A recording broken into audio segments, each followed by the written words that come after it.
এই ভিডিওটা তাদের জন্য যারা 2025 সালের শেষের দিকে যারা পরীক্ষা দিবে, যারা বর্তমান নিউ সেকেন্ড ইয়ারে আছো। এই মুহূর্তে আমি আলোচনা করব 2025 সালে পরীক্ষায় আসা কারেকশন পার্টের অংশটুকু আমি খুব সুন্দরভাবে আলোচনা করার চেষ্টা করব। একটু খেয়াল করে দেখো, তোমরা খেয়াল করো, কয়েকটা কোশ্চেন আমি তোমাদেরকে সলভ করে দিচ্ছি।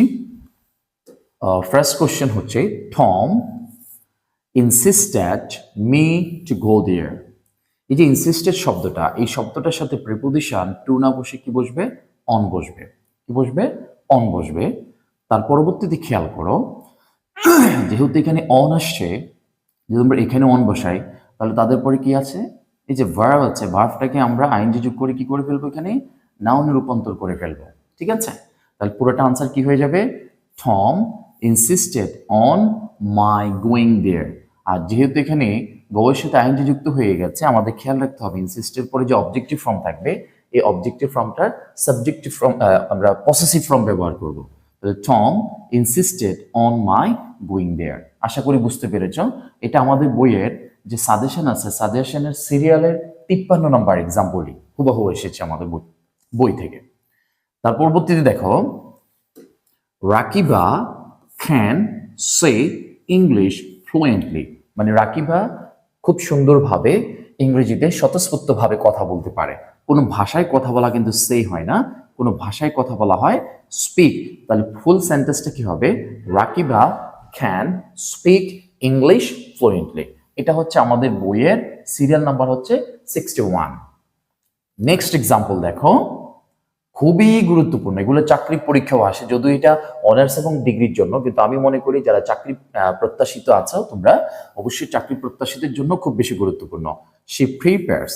এই প্রিপেয়ার্স মানেটা কি? প্রিপেয়ার্স মানে হচ্ছে কোনো একটা কিছু থেকে কোনো একটা কিছু তুলনামূলক ভালো বা মন্দ বোঝানোর ক্ষেত্রে ব্যবহার করা হয়। এই প্রিপেয়ার শব্দটার সাথে দেন ব্যবহৃত হয় না, প্রিপেয়ার শব্দটার সাথে ব্যবহৃত হচ্ছে টু। মনে রাখতে হবে, আমি তোমাদের রাইট ফর্ম অফ ভার্বে পড়িয়েছিলাম যে প্রিপেয়ার শব্দটার পরে ভার্ব থাকলে ভার্বের সাথে কি যোগ করতে হয়? আইএনজি যোগ করতে হয়। তাহলে এই যে প্রিপেয়ার্স সিঙ্গিং, আর এই যে প্রিপেয়ার্স টু আছে, তারপর এখানে ডান্স কি হয়ে যাবে?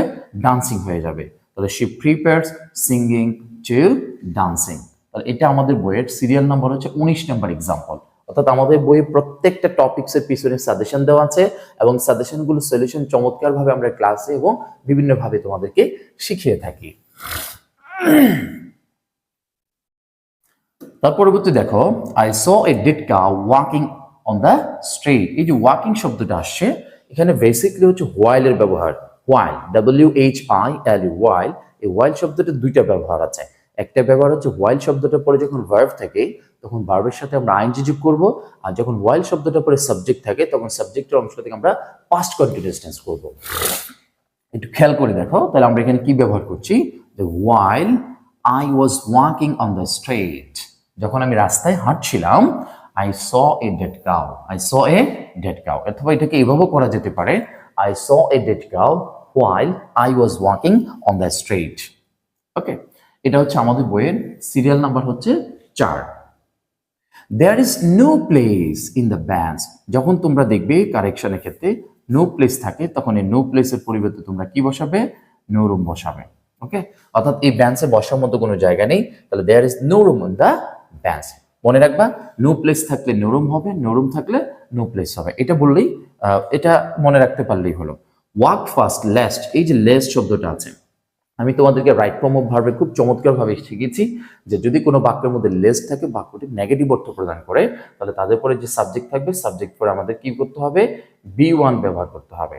লেস্ট শব্দটা যে বাক্যের মধ্যে থাকবে, সাবজেক্ট পরে কি ব্যবহার করতে হবে? ভার্বের বেস ফর্ম ব্যবহার করতে হবে। এটা নেগেটিভ অর্থ প্রদান করে। Walk first lest you miss the train. তাড়াতাড়ি হাঁটো যাতে করে ট্রেনটা তুমি কি না করো? মিস না করো। এই যে B1 এর আমরা কি ব্যবহার করব? শুড ব্যবহার করব, শুড অথবা মাইট। এই যে লেস্ট থাকার কারণে আমরা কি ব্যবহার করব? সাবজেক্টে পরে B1 কেন? কারণ এখানে শুড আছে। তার মানে লেস্টের পরে আমরা যখন কোনো বাক্যের মধ্যে লেস্ট থাকবে, তার সাবজেক্টের পরে কি ব্যবহার করব? শুড ব্যবহার করব, শুড অথবা মাইট।